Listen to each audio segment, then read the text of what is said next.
We running? Okay, sweetness. Wednesday, and we all woke up today. Fucking A's, what a success. What a success to just wake up, feel good, have 2 legs, 2 eyes, 2 arms, baby, let's fucking go. Episode 14. Me and JX, we're cruising. This episode is sponsored by Product, the shirt I'm wearing. A lot of the clothes I wear are designed by JX. And we currently have a pre-order for Gis going on, Jay? Pre-order for Gis going on. And where can they find that pre-order for sweet Gis? Black, white, nice designs, clean looking, good quality. Coming out Friday, so when this drops, the website will be live for 7 days only, boys. 7 days only, and the product gears goes fast. He sells out quick, so get it while you can. Also, you can support this podcast by checking out Patreon, patreon.com/RedHawk Academy. I'm putting shit up there all the time.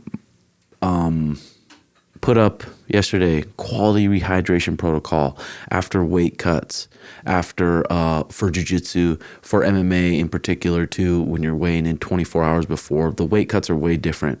I always tell people in jiu-jitsu, try not to cut weight. You got to compete literally 5 minutes after you weigh in, like really quick. So there's not time to really rehydrate. You start sucking down water or sucking down all these electrolytes and then you go compete. Your gut's going to cramp up. You're going to feel pukey. You're going to all your focus is going to be on your stomach and all the blood flow is going to be going to your stomach trying to digest everything. So jiu-jitsu, it's like you got to diet a ways out, weeks out. So the night before the tournament, the morning of, you can eat a little something. There's a weigh-in protocol. It talks about the first things you should drink, what you should drink, the timing of it, hour before, hour after. This one's more for MMA, quality stuff for MMA to get you feeling good, and then I'll release another one later for like jiu-jitsu. But stuff on Patreon. We got organic chili for dummies. And when I say for dummies, I tell Mariah, I said, make it so easy and simple that Sean could do it. Because we all know Sean can't cook worth a shit. But make it so easy and simple that Sean could do it. So if you're a teenager coming up and you're like, fuck, I just don't know how to eat organic or I don't know how to eat good, we're going to keep putting up ideas. Like we put up organic chili for dummies. We put up simple bone broth. Simple fucking bone broth. Mariah made one and I watched it and I was like, that's too much. I would barely know how to do that. So she made a new one that's very fucking simple. Get some quality bone broth for your joints. Hit some good nutrients top to bottom. The recap, it's dropping a day early every time on Patreon so you can be first to watch it. We put organic double-decker tacos. Some good quality double-decker tacos. Everyone's had a double-decker from Taco Bell, I would hope. But these ones won't make you shit your brains out and won't make you squirt all over the place. Fucking little bit of, a little mud butt. You don't want that mud butt. Especially if you're trying to pull puss, if you're trying to train hard. Mud butt could be the death of us all. We put MTV Cribs up. Dallas came over and we did an MTV Cribs style of my house. Showed a lot of the stuff we use for my sleep, morning routine stuff, but a lot of shit's going on Patreon. So if you want to support the podcast, patreon.com/RedHawk Academy, or just like and subscribe the page, that helps too. This morning, woke up, ran out of fucking water. We do the Costco, because the Phoenix water, the city water is really bad here. You drink it, Jay? What do you mean city water? Like the city water, like just out of your faucet. Oh, hell no. Unless you have like a pure, like what is it? The thing that a water purifier. Yeah. No, I don't ever do it. We always end up buying like Sprouts or But even that gets kind of pricey comparing to like how you do it. That's how we got to set it up. It gets fucking annoying too, dude. And when you watch in Paul Chek's like holistic lifestyle coaching program, he talks about the importance of water and talks about the importance of the pH being over 6. And a lot of people drink water and they're like, I'm drinking a lot of water, but the pH is so low that it's almost dehydrating them more than hydrating them. So it's important to have quality water. We used to do the thing where we'd fill up our gallons at the machines, and it's just a pain in the ass, gallons all over.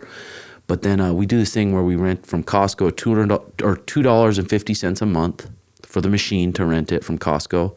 And then every Wednesday, they deliver waters. You can do it every 2 weeks, but they deliver 5-gallon jugs to your door. And then you have quality, good water. Ran out this morning, kind of got pissed off, but then I'm just like, oh, okay, whatever. Had enough to make some coffee. Had a little bit of coffee, made a little bit of sourdough. This Hope's Artesian sourdough we've been eating. Good organic bread with 3 eggs and a little toast. And then I opened up my cupboard and I saw half an Adderall there. So I popped it. I think it was one of those, well, obviously it was one of those extra ones one of my students gave me a while back, and it was a half. So a full 5 milligrams, get us going, get us flowing. Other than that, we've been having a goddamn good morning. Training this week has been phenomenal.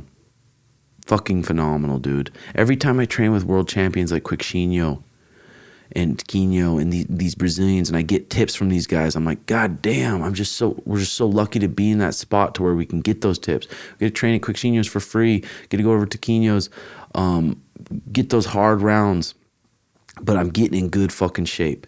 In this ADCC Trials in my division, there's probably going to be over 200 people in my division.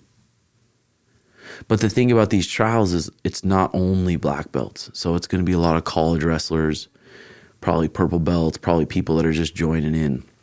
So I got to be ready to rumble a lot of rounds in a row. It's nice having Quixinho there. I get a lot of confidence from him because he won the main one. He won the big ADCC. So I get a lot of confidence from him, and it's very tactical. Like for this one, the first 3 minutes, there's no points, so it's submission only. So you can pull guard, you can do whatever you want for 3 minutes. As soon as the 3-minute mark hits, there's points. And the points are a little bit funky too. You can pull guard? In the first 3 minutes. Oh, damn. In the second 3 minutes, you'll get a negative point against you for pulling guard. And then there's also a 3-minute overtime until you get to the finals. So you got to be very tactical with the points. It's hard to score in the ADCC rules. So it's interesting. Yeah, it's good. One of my students the other day asked me, he's like, what do you think, like Gordon says, to be the best NoGi, you got to just train NoGi. You might as well just train NoGi and not train the gi. And I thought about it. I'm like, when he said that, I think he said it on Joe Rogan's. He said that, I was like, maybe he's right. But then you look into it more. Dude, every ADCC champ is a champion in the gi and very good in the gi. Last year's ADCC winners, the best grapplers right now on earth. Quixinho at 66 kilograms. He's won IBJJF World Championships in the gi. He's won a lot of different gi championships, and now in the no-gi. The 77 kilograms is JT Torres, one of my favorite grapplers to watch. I love watching his shit because it's just so fundamental, solid shit. Another champion in the gi, trains in the gi a ton, has a gi program, owns a gym. 88 kilograms, my weight class. Matthias Deans from Marcelo Garcia's. Champion in the gi, trains a lot in the gi, and now he's a champion in no gi. And then you got Gordon Ryan, who doesn't train in the gi, which it would suck to be a black belt and be like, go to a different city or go to a gym and the gym only trains gi. And be like, no, I can't train with those guys. They'll beat me up because they got gis on. That's true. I think I don't know. I just think, why not be well fucking rounded? If you're just doing jiu-jitsu, why not be really good in the gi and really good in the no-gi? A lot of people switch up the seasons. There's a no-gi season, which is kind of the fall, end of summer, fall season. And then coming into Christmas, now we're getting into the gi season. A lot of people do it by seasons. Kenan Duarte, 99 kilogram plus winner. A world champion in the gi. Very fucking good in the gi. I think he's focusing more on no-gi now too. And then the absolute champion Gordon, super fight champion Andre Galvo, trains in the gi. But even all old school ADCC champions, they're mostly gi guys. They've won IBJJF championships in the no-gi and the gi. So it's like, that discussion's kind of hard.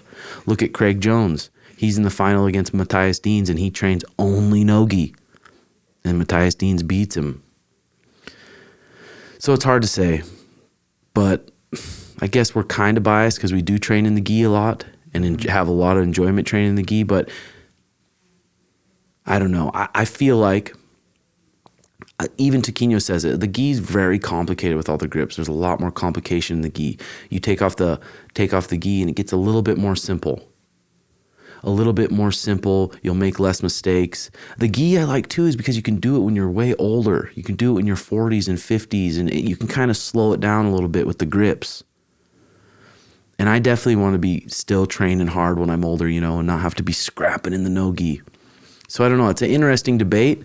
But if you look at all the champions right now and all the champions before in ADCC, they all train in the gi. Except Gordon. I'm sure fucking Gordon's good in the gi too.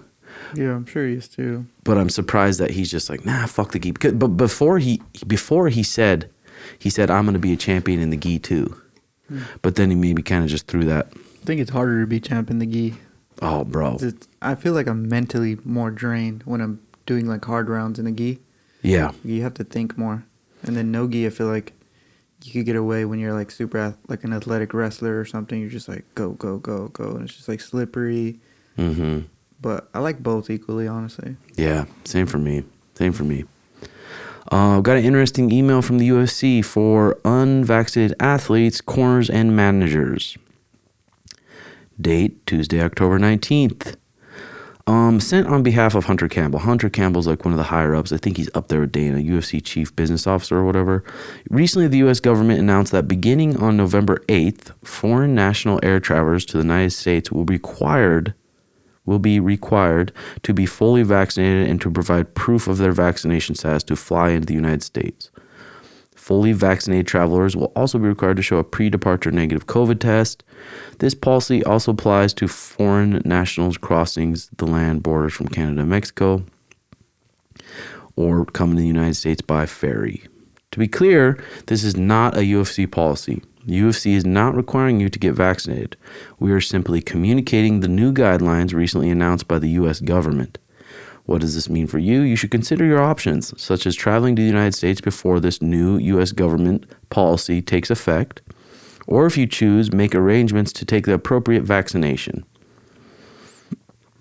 U.S. government vaccine requirements start on November 8th. In order to be admitted into the United States, all foreign nationals arriving from international destinations must be vaccinated by the WHO-approved vaccines. Those who are not vaccinated will not be permitted to enter the U.S. Damn. That's fucking nuts, dude, especially for all the guys on the UFC roster. So if you're on the UFC roster and you're like really against this vaccine, not against it, but you're just like, hey, I've done my research. I don't want to do it. You have to, or you need to be in a hurry to move you and your whole family and everything you're doing over here before that goes into place. That's fucking crazy though, dude. I was listening on kind of Joe Rogan's podcast, and he was saying a lot of the people are getting fucked up from that vaccination because they're doing it wrong. They put in the needle and they don't suck the syringe out. And when you suck the syringe out and there's blood in it, I guess you're in like a vein or an artery, and people been plugging it in and sticking it in you. If it gets in a vein or artery or whatever, then the vaccine, that's when people have been having issues. Talking to some expert, but that's fucking crazy, dude. I'm glad I live here. I guess the city kickboxing, Israel, his whole team's moving over here. I guess they haven't decided where, but they're all moving over here. To Arizona? Or what do you mean? To U.S. I don't think they've picked where. It'll be interesting where they pick. It'd be awesome if they picked here. That'd be wild, huh? But they'd probably just like join. I would think they would either join like a bigger team, like a. I don't think they'll do that. No, they'll just open up their own little spot. I wouldn't be surprised if they moved to Vegas, because then they got the PI. They don't have to be in a rush to find a facility. The PI, you can schedule times and have the whole fucking gym to yourself, so they can schedule their times. And and then they got lunch at the PI. They got their strength conditioning at the PI. Vegas isn't that expensive to live in. Or fuck, who knows? They could pick AZ, which would be crazy sweet. go over there and get some drilling with the boys. But yeah, man, it's gonna be interesting to see how that goes over. But anyone who lives in another country, even if you're not in the UFC, you can't come to the US anymore unless you get the fucking jab. Crazy shit, dude. So what kind of struggles you been dealing with? You struggle with much, like being anxious about anything, letting anxiety take you over ever? Never. I'm just kidding. Like Sean, you're like never. I know. I'm trying to think. Let's see. I don't even know. What about you? I stress about shit. I guess little shit, you know, like, I guess, like, how both of us were both always trying to improve, like, everything really, you know what I mean? Whether it's our health, jiu-jitsu, or like, branding, like, podcasting. I'm always trying to up, like, my product stuff. So I do find myself, like, kind of stressed about that at times. Yeah, me too. And, but then I think back, I've had so many fucked up injuries. I'm like, I always remind myself, it's easy to forget about too. When you're injured, when you're sick, the only thing you give a fuck about is your health. And then when you're healthy, but then when you're injured, you're like, man, when I'm healthy, I'm just gonna be fucking happy. But then when you're healthy and everything is going good, you start stressing about other shit. It's so weird. I know, you always just find something. Like, sometimes I feel guilty for just, like, when I'm just lounging, you know what I mean? Like, when I'm just at home watching TV, I'm like, dang, I should be, like, hustling, doing something. Yeah, hustling, reading a book, fucking, I don't know. I think that's we've been conditioned that way, that it's not okay to just fucking just chill out. Yeah. Which for us it is good. But it's weird because anxiety, it's like you hear everyone talking about, is anxiety a mental weakness? Is it a weakness because with meditation, getting very good at meditation, becoming aware, you can, maybe it's different for other people though. Maybe other people have way worse anxiety, but could they also get rid of that anxiety with a very good meditation practice, with sleeping good, eating better food, staying hydrated? Could they get rid of it? Yeah, I wonder if you could get rid of it, but it's not like obviously like an overnight thing. Like you have to work on it like every day. Just kind of with anything, I feel like if we like, I always think about like, so you're a black belt in jiu-jitsu, but what if you stop doing jiu-jitsu, like no drilling, nothing for like, I don't know, a whole year? Like, do you think you could come back and still be like, I don't know, you're a black belt, so you have so many years under you, but I wonder if like you take such a long period of time off, obviously like your timing's a little off or whatever. Oh yeah, your timing's off, your cardio's off, and yeah, you could come back and it's just all depends. But I find myself like 3 days this week, I woke up and I just woke up kind of late, so I wasn't able to do just my fucking 10 minutes of my Sam Harris app. I skipped it 3 days in a row and I could feel it. I could feel my mind. I'm like, God, I'm just thinking about so much shit. I can't just sit here and enjoy where I'm at, be thankful for the shit I got. I'm just anxiety is such a weird word, but I feel it. And maybe some people feel it way worse, which obviously they do. But I always wonder, is it a mental weakness? I don't know. Yeah, I don't know. It could always stem from like when you're a kid too, you know, like you have anxiety about whatever, something small, and it just grows and grows and grows and you're not aware of it. So you get older and you just have so much anxiety.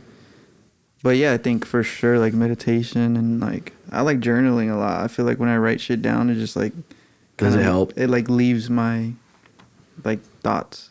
I don't know how to explain it, but it helps me a lot. But yeah, it is. Yeah. You have to work on it every day. You know what I mean? Yeah, anxiety and then like depression. I read an interesting thing in that awareness book. I was just flipping through it again this morning. You're anxious, but you're not sure. Did you think like happiness, like excitement and thrills? Do you think happiness was excitement and thrills? That's what causes the depression. Did anyone tell you that? You're thrilled, all right, but you're just preparing the way for your next depression. You're thrilled, but you pick up anxiety behind that. How can I make it last? That's not happiness, that's addiction. That's pretty crazy too. looking for excitement, looking to go to a party, looking for this, looking to buy this and get that excitement and that thrill. It says in that book, you're just setting yourself up for the depression. You're setting yourself up for the anxiety. Let me see what else that paragraph said. I wonder how many non-addicts are there reading this book. If you're anything like the average group, there are few, very few. Don't look down your nose at the alcoholics and the drug addicts. Maybe you're just as addicted as they are. The first time I got a glimpse of this new world, it was terrifying. I understood what it meant to be alone, with nowhere to rest your head, to leave everyone free and be free for yourself, to be special to no one and love everyone, because love does that. It shines on good and bad alike. Yeah, it's fucking that awareness book, dude, is a crazy book to go back to. I've read it twice, and I go back to it. I'm like, God damn, I need to read this shit more.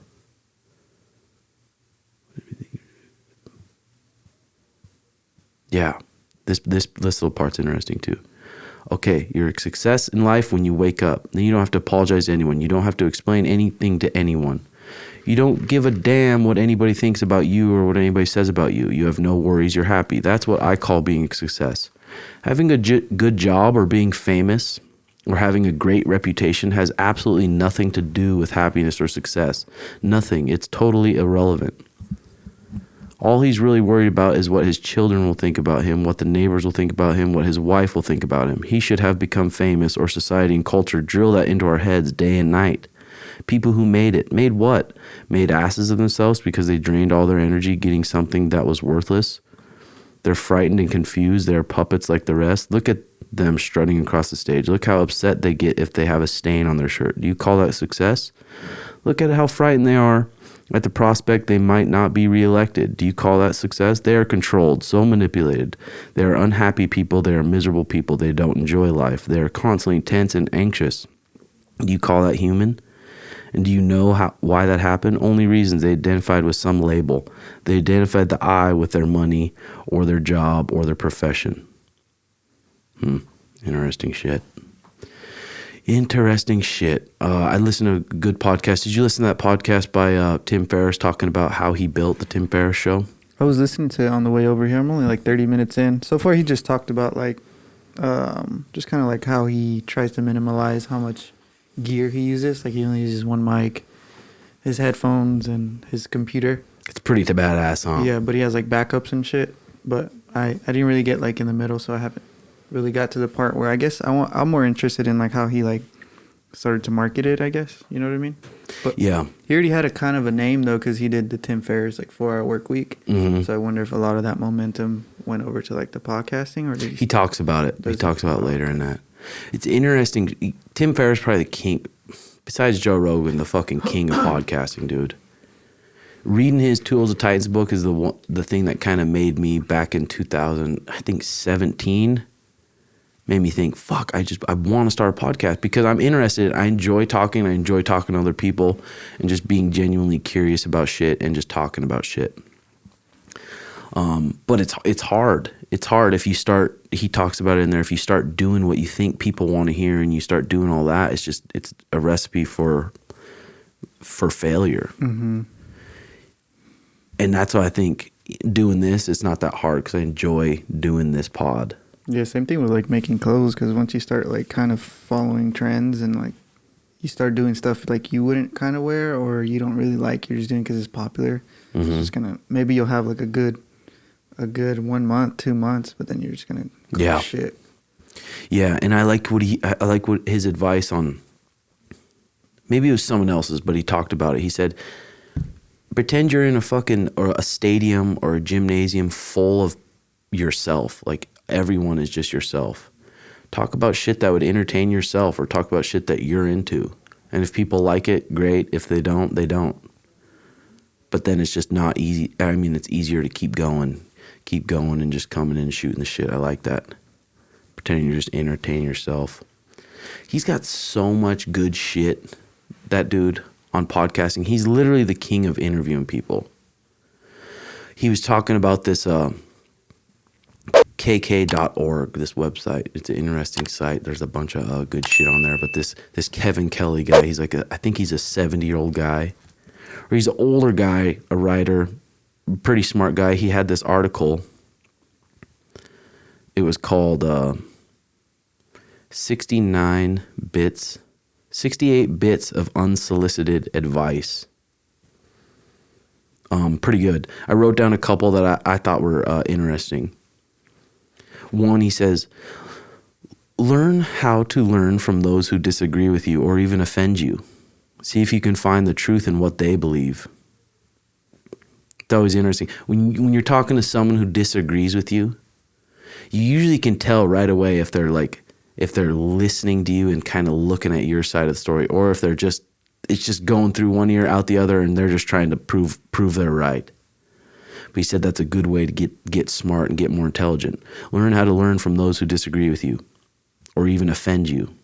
See if you can find the truth in what they believe. It's pretty good. Next one. The purpose of a habit is to remove that action from self-negotiation. You no longer expend the energy deciding whether to do it. You just do it. Good habits can range from telling the truth to flossing. The purpose of a habit is to remove that action from self-negotiation. That's good. Not even have the opportunity to fucking negotiate, dude. That fucking cold plunge, bro. Yeah. That thing is such a bitch. I know, it's crazy when I remember when I first started doing it. Oh, God. I was just like too scared to even get in there. Yeah. Next one. Don't be the smartest person in the room. Hang out with and learn from people smarter than yourself. Even better, find smart people who would disagree with you. That's what I want to get more on this show and even the Timbo Sugar Show pod. People that disagree with us. Mm-hmm. And just like have opposite opposing views of, even when it comes to like girls and monogamy. I like hearing people's perspective on it, or yeah, their perspective that are against that say no, it's not good. Like Jordan Peterson, he's kind of not against it, but he's more like that old school traditional way. What? I don't know if he's married or not. I don't know either. I never really heard him talk about like relationships. He talks about the monogamy and stuff, and I like hearing it too. That side. Don't be the smartest person in the room. Yeah, I think that's so fucking important, dude.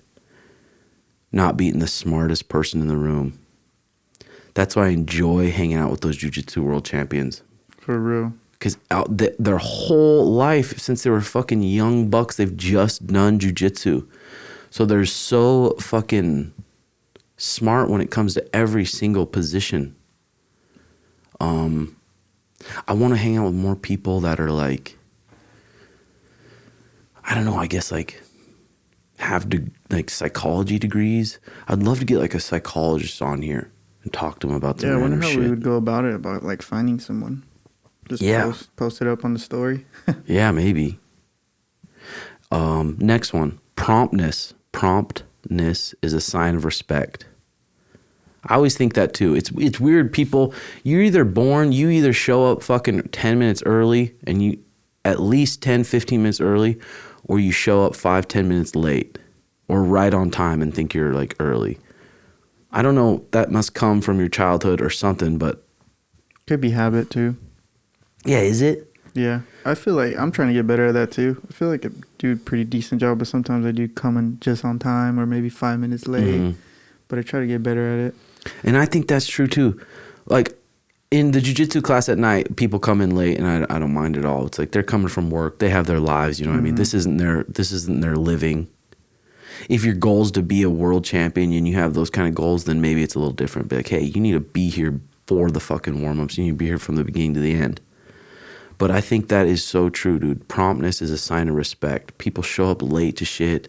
They don't apologize. They don't have a reason for it. It's like, dude, the fuck? Next one. When you are young and spend at least 6 months to 1 year living as poor as you can, owning as little as you possibly can, eating beans and rice in a tiny room or a tent to experience what your worst lifestyle might be. That way, anytime you have to risk something in the future, you won't be afraid of the worst case scenario. It's pretty interesting. That's good. That's how I feel, because I feel like I've been so broke, like, when I was growing up. Mm-hmm. I mean, I'm still in the position where I'm not, like, balling or anything, but, like, when I, like, just go out to eat, I'm like, damn, like there was a point where like I didn't even have $5 in my account. Yeah. You know what I mean? And now it's like $20. Boom, you go to Sprouts or go wherever just to eat. I feel like rich because I got that to compare to, I guess. You know what I mean? Oh, for sure. For sure. Yeah. Living cheap. I never had to live super broke, but when I was professionally fighting, I would literally spend every fucking dollar. My account would get down to zero on fight day. I'd fight, win sometimes $2,000, $3,000, plus some sponsor money. So then I'd have that money and I'd ball out again till the next fight, empty it down to zero. And I had some school loans, and I really fucked my credit up. And my dad would always be like, you need to worry about the credit. I'm like, fuck credit. I'm like, all credit's going to do is just get me more in debt. I'm going to be able to buy whatever I want. But now I'm at the spot where I'm like, okay, fuck, the credit's important. And I did this thing called, talked to my boy Jordan Johnson, and he said, get this Open Sky credit card. I was talking to you about that. Mm-hmm. You pay them $300 to $1,000. You give them that, and then they'll send you a card, and then you pay off your own money. So I've been doing that, dude, and my credit score is almost 700, literally after 2 months. Damn, that's crazy. It's fucking crazy. I thought it was going to take years to just improve it and get it up. Mm-hmm. But a couple months doing that thing, paying it off in the month, it boosts your credit score. But then also getting everything out of collections, like hospital bills, all that bullshit, taking care of all that. That was a nice little thing. Because now it's like getting in a position, just ready to buy a house. You want to get your car, do all that stuff. So it's like you kind of need good credit. But some people, the guy was saying, he's like, some people are fucked. Some people go buy a new car and then go get it repoed. And that's a dent on your credit that's just hard to repair. Some people on student loans are 100,000 plus in debt. Wasn't Biden supposed to wipe out some student loans? Didn't he promise that? I don't know, did he? He did, I think, dude. Like some federal student loans, and he never ended up doing that.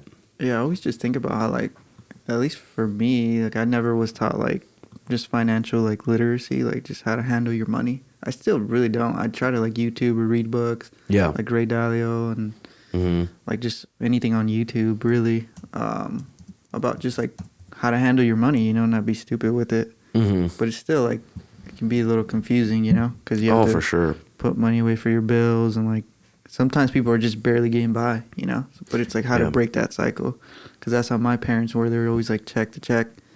So it's like, well, how do I not get to that point? You know what I mean? So yeah, for sure. I'm still kind of trying to understand it. When I look back at, too, like, not worried about my credit early on when I was like 18, 19, 20, 21, 22, 23, I knew eventually I was going to have to take care of it. But looking back on it, I'm like, I'm glad I didn't get some shit that I was wasting my time doing just to get my credit good. Now I'm at a spot where I can get my credit good, everything's good, and all my focus was on training jiu-jitsu, training MMA, and just getting really good at combat sports, and now I'm making a living doing it. So it's like the way I did it, I'm like, worked out pretty fucking good. But I guess I wouldn't recommend that to other people. Good catch. Next one. To make mistakes is human. To own your mistakes is divine. Nothing elevates a person higher than quickly admitting and taking personal responsibility for the mistakes you make, and then fixing them fairly. If you mess up, fess up. It's astounding how powerful this ownership is. Damn, that's a good one. To make mistakes is human. To own your mistakes is divine. Nothing elevates a person higher than quickly admitting and taking personal responsibility for the mistakes you make. Why is that so hard for people, you think? Just like your ego. Nobody wants to be wrong, you know what I mean? Yeah. And when they are, you probably feel somewhat embarrassed. Like, fuck. Yeah. Or you're, like, in on something too deep where you just kind of keep going with it. Yeah. If you mess up, fess up. It's astounding how powerful this ownership is. Yeah, it's a big thing, especially reading, like, Jocko's book about leadership, about how important that is. How important that is to not blame anyone for this, blame anyone for this. Like, you're the leader. You got to take the blame.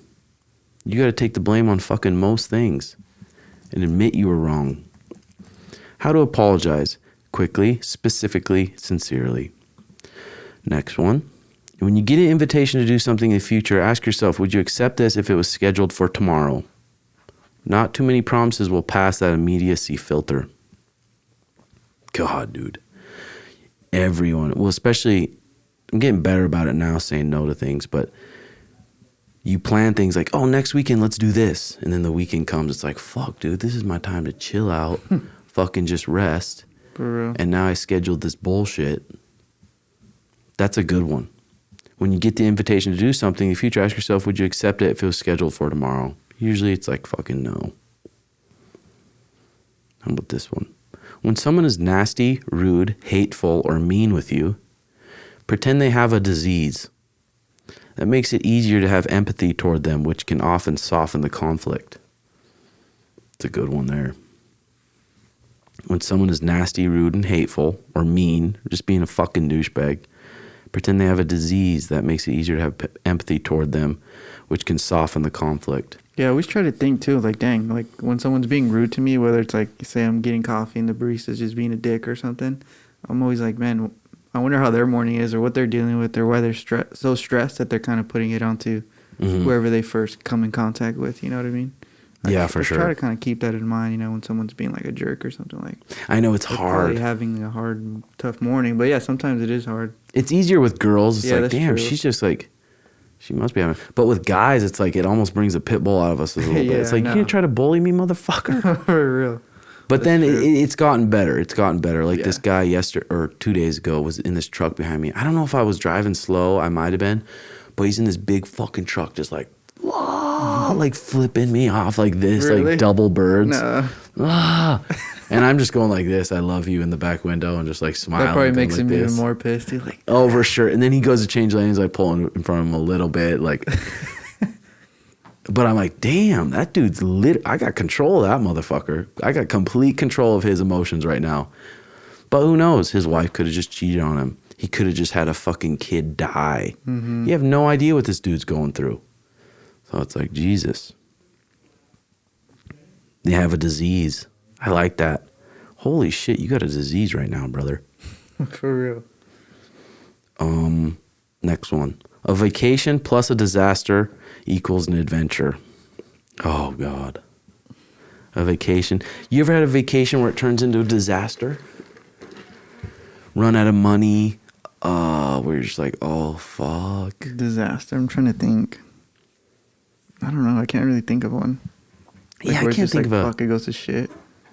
We've had a lot of fucking fight trips, but all of them are decent. Yeah. Recent one, Pan Am's, is when I landed there and every fucking motel's booked. So then I go to just the ghetto of Atlanta and there's like pimps and hookers and I'm just like this little four-eyed redhead just clocking into the shitty ass hotel, just by myself there for a couple days, but it wasn't bad. I'm sure some trip will pop into my head that turned into being a disaster. But reminds me, vacation, December. Okay, so we get JX coming to the ADCC Trials with me. We're gonna vlog it for Patreon. It'll be pretty sweet. Vlog the whole trip. And then after that tournament, I'm just gonna not book any or not do any tournaments. Get focused in for Sean. Be there for him. Make sure he's fucking sharp as fuck December 11th. And can go get a KO on UFC 269 and blow everything up more. And then December 18th, I think they just announced Jake Paul versus Tommy Fury in Miami. Oh, God. Oh, God. You ready to go, Jay? Miami? Let's go. That fucking state's different, isn't it, Jay? It's wild how late they stay up, huh? Oh, my God. It's fucking wild, dude. Too wild. 2-day but trip. If we go get a little celebration, let her hair down a bit. You know what I'm saying? Okay, next one. Following your bliss is a recipe for paralysis. If you don't know what you are passionate about, a better motto for most youth is master something, anything. Through mastery of one thing, you can drift towards extensions of that mastery that bring you more joy and eventually discover where your bliss is. That's a good one, dude. I always think about that with 20, 21-year-old kids, 19-year-old kids. It's like, fuck, that's so young. 26, 27, even still young as fuck. It's a little bit different when you create responsibilities for yourself, like having a kid. That's the big one. You bust that nut. You bust that fucking nut, dude. And now your future changes a bit. Now you gotta fucking care for this little person, which I guess for some people probably puts them on the right path. You know what I mean? Someone like my dad had kids and he had this option to keep doing drugs, keep being the fuck up, or just be a good dad. He chose the option to be a good dad, so it kind of saved him. But dude, you're 20, 21 years old. You can pick something you like and get really fucking good at it. In 10 years, really good at it, to where people want to come to you and pay you to learn for your expertise, to learn from you, to teach them because they're into it. I'm going to read that one more time. Following your bliss is a recipe for paralysis. If you don't know what you are passionate about, a better model for most youth is master something, anything. Through mastery of one thing, you can drift towards extensions of that mastery that bring you more joy and eventually discover where your bliss is. And that's good. It's a fucking good one. Next one.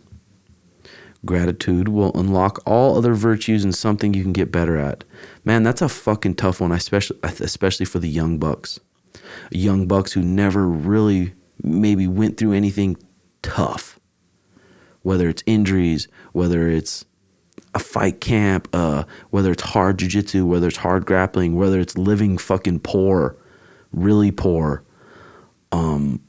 Just like you said, it's easy for you to have gratitude. Like now you have a comfortable living, but it's easy if you would have been raised rich as fuck by your parents and you had all this shit given to you. Now you live on your own. Now you're making as much money as you do. You'd be bitching. You'd probably be like, what the fuck? I don't have money to buy these chains, or I don't have the money to do all this shit. I probably wouldn't have pursued like jiu-jitsu or anything either. You know what I mean? I wonder how my life would be totally different, you know, if I grew up like rich. Yeah. Wealthy. It's fucking interesting. Different. It's so interesting. People are like, I want to give my kid everything. It's like, do you? I think there's like a balance, obviously, like not like spoiling them, like I guess teaching them the value of like what they have, you know what I mean? Versus what comes down to the parent. What if the parents were raised rich too, you know, and their parents didn't do a good job, like teaching them good values and shit. Yeah, the whole gratitude thing, dude.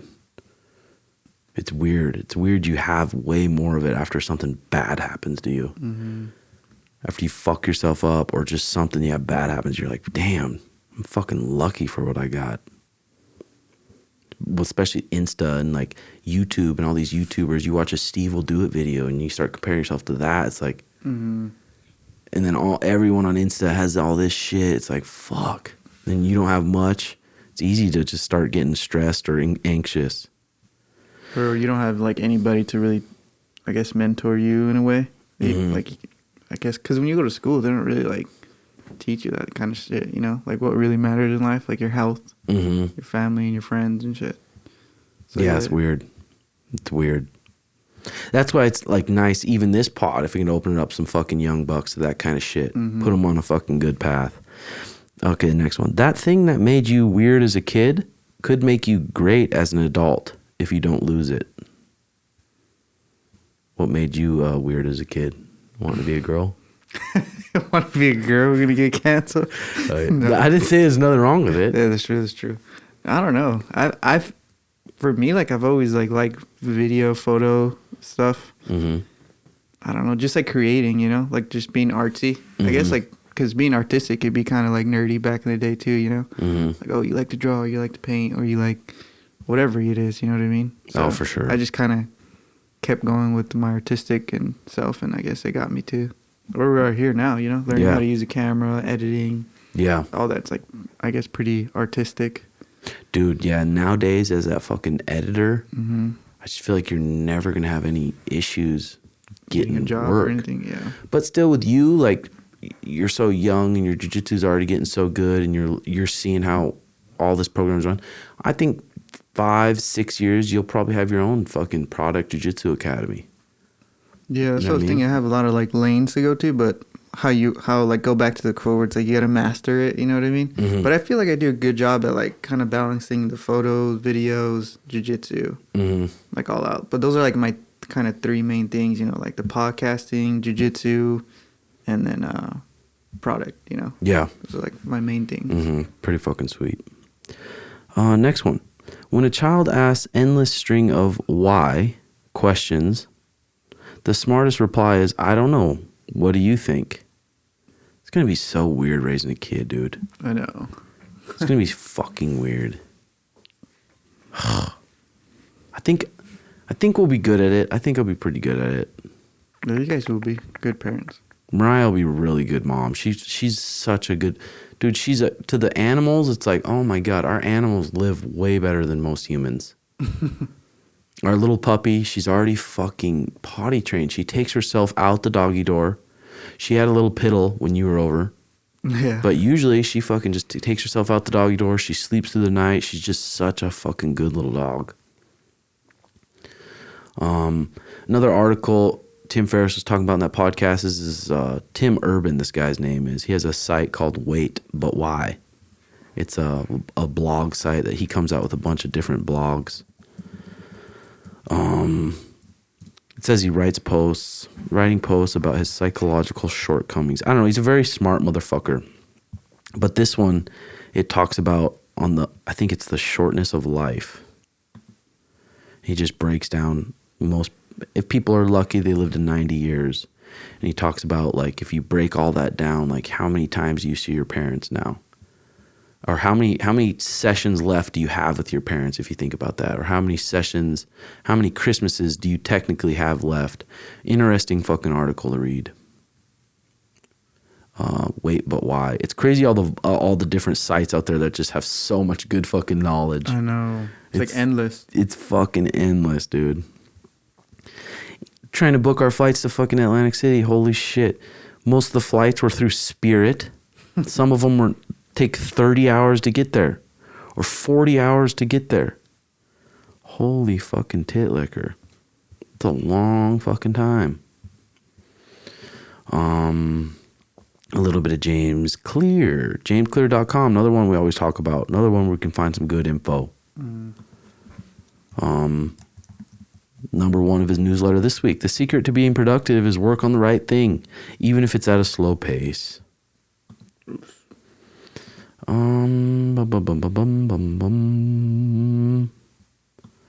you see that Colby Covington interview with Ariel or no? I didn't watch it. Was it good? Yeah, I watched some of it. He was just saying like how like, because he asked him about like the whole, I guess the biggest thing people were wondering is like, did you really break your jaw type of thing? And Colby basically just like denied it, like, no, he didn't break my jaw. Like, people are just running with that. They're trying to basically downplay his skills and stuff like that. But it's like, and then their video came out where he's the one that said it in his corner, like, I think my jaw's broken. Oh, I fast forwarded it just because it's entertaining as fuck on that. I think it was that show where Ariel had Dillon Danis on. Yeah. I didn't start it. I mean, I started it, but I didn't finish it. It's so funny. I feel like Dillon knows what he's doing. He knows what he's doing. He knows he looks like I wonder if he ever wakes up, though, and he's like, what the fuck? Like, I'm a fucking retard. Nothing wrong with that. You know what I mean? Yeah. But it's like, what the fuck am I doing? Because he's obviously trolling. Ariel was calling him out too. He's like, I couldn't say the name of those guys you fought. Like, I wouldn't be able to tell her. He's like, yeah, me neither.